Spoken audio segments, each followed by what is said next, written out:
যে নারী রান্না করার সময় এই তিনটি কাজ করবে তার সংসারে আল্লাহর রহমত নেমে আসবে। ওই নারীর কপাল খুলবে এবং ওই পরিবার প্রচুর ধন দৌলতের মালিক হবে। এক হাদিসের বর্ণনায় পাওয়া যায় এই তিনটি কাজ ঘরের নারীদের করা অত্যন্ত জরুরি। এই তিনটি কাজ থেকে দূরে থাকার জন্যই অনেকের সংসার থেকে আল্লাহর রহমত উঠে যায়। ভিডিওটি অবশ্যই সম্পূর্ণ দেখবেন এবং শেয়ার করবেন যেন আপনাদের মা ও বোনেরা ও স্ত্রীরা এই তিনটি কাজ রান্না করার সময় ভুল না করে। হয়তো আপনার একটি শেয়ারে মা বোনেরা অনেক উপকৃত হবে। সারাদিন বাহিরে হাড় ভাঙা পরিশ্রম করে ইনকাম করেন, ব্যবসা বাণিজ্য করেন, কিন্তু কোনো উন্নতি হয় না, আল্লাহর রহমত উঠে যায়। এগুলো মানুষের ভুলের জন্যই হয়। একটা সংসারে যেমন পুরুষের দায়িত্ব রয়েছে তেমনি নারীদেরও সমান দায়িত্ব রয়েছে। রান্না করার সময় অবশ্যই এই তিনটি কাজ সব সময় করতে হবে। 1 নম্বরে যখন রান্নাঘরে প্রবেশ করবেন তখন সালাম দিবেন। আংশিক সালাম নয়, পরিপূর্ণ সালাম দিতে হবে। আমরা সকলেই জানি আমাদের ঘরে আল্লাহর রহমতের ফেরেশতা থাকে। ঘরে প্রবেশ করার সময় যেমন সালাম দিতে হয় তেমনি রান্নাঘরে প্রবেশ করার সময় অবশ্যই সালাম দিবেন।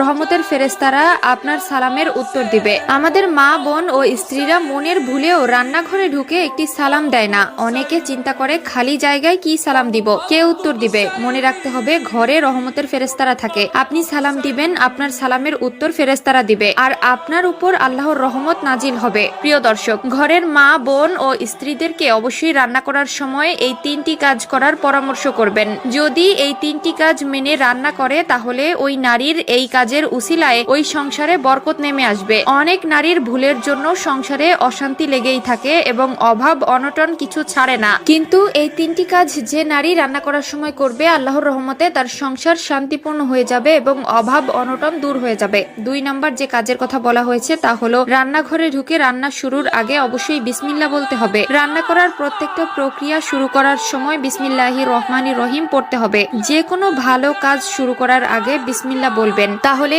আল্লাহ আপনার ওই কাজে বরকত দান করবে এবং আল্লাহর রহমত আপনার উপর বর্ষিত হবে। 3 নম্বর যে কাজের কথা বলা হয়েছে সেটি অত্যন্ত গুরুত্বপূর্ণ।